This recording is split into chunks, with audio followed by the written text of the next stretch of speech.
Alright, what's going on everybody? As you know, my name is Byfee, and today we are back with the second episode of Art with Heart. If you guys did miss the first one, be sure to check it out in the description below. However, this time around we're going to be taking a closer look at a commission I did for my friends over at Rapture Gaming, a very clean and simplistic logo. If you guys want art done for you, be sure to check out at the end of the video as there will be more information on that. So the general direction I wanted to take with this logo was make it feel really gamer happy, but also have a really clean theme, since it's going to be at the top of a website where hundreds if not thousands of people are going to end up seeing. So what I wanted to do is get some typography going, getting a simple text-based logo with the letters R and G incorporated because they are Rapture Gaming, but also kind of stray away from the professionalism a little bit and get a controller as a backdrop. Now I decided to go with an Xbox One controller because their community is heavily based on the Xbox One controller.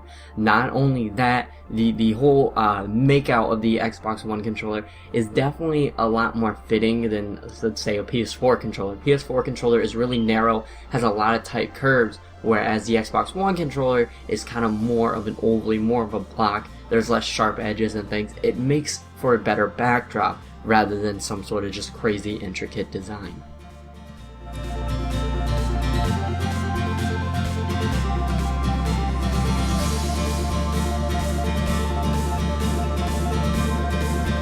Now when it comes to some logos and some commissions, some pretty much come up instantly, others I kind of have to take a few days to think about it. Now I actually got kind of lucky with this one. So what I did, I have a big library of fonts and different things on my computer. So what I did is I went through and just looked through a bunch of basic fonts that I could start off with, that I could maybe manipulate and, you know, turn into some different things. Luckily, I did find the font. I had a font in mind after choosing the first one that I thought would work, and it didn't really, you know, fit what I was going for. I had a second one in mind, and I actually ended up going with this as my basic foundation of what we're going to be doing. And as you can see, I kind of added the website's colors to it, and then put it on top of the controller, and kind of went from there.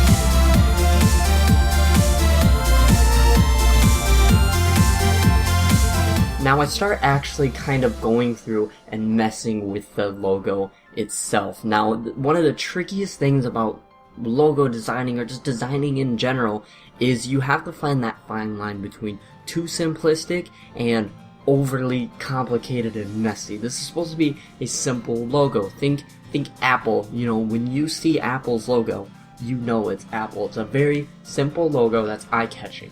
However, like I stated before, I didn't really want to go with this basic theme because it is a gaming community. You know, a lot of kids are going to see this. We're not trying to sell a brand of tennis shoes or anything, right? We're trying to appeal to a broad age group, whether it be 13 years old all the way up to 14. So I had to find a really nice middle ground as far as, you know, making simplicity clash with complexity, and it just really was a really fun experience. This is where you want to be in the designing process.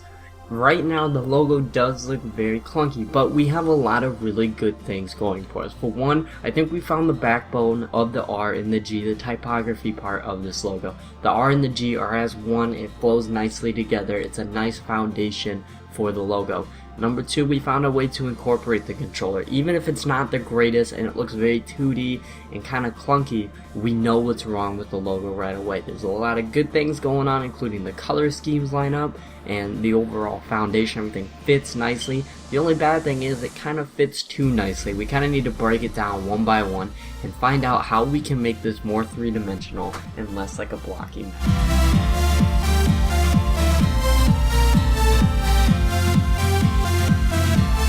So the first thing I really notice about this logo when I first look at it is there's a big clash between the curves on the controller and the curves on the lettering. So there are one of two ways to fix this. A, make the controller blocky, which we obviously cannot do because it'll take away from it being what it really is, a controller. So the second option is to, you know, get some more curves on the actual typography part of the logo, the R and the G. So that's what I did. I added some slight curves to it, and even the smallest change like this makes the biggest difference, and right away you can tell this logo is a step in the right direction.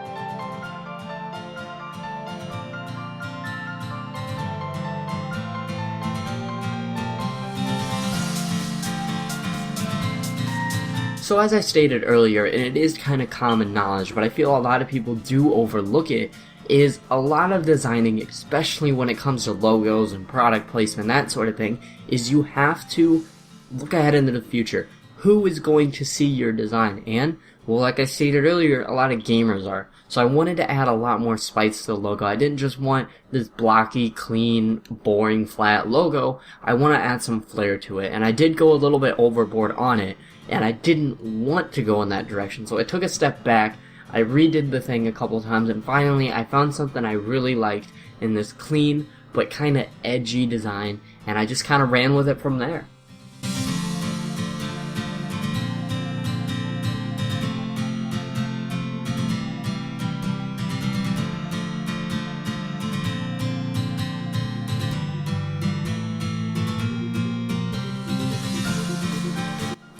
And from there, we were home free. Next thing I did is put it straight into Illustrator. For those of you who don't know the differences between Photoshop and Illustrator, Photoshop works with pixels. Each individual pixel you can manipulate and do whatever you want with. This is the reason why you can put someone's face on another person's body, because you have complete control over it.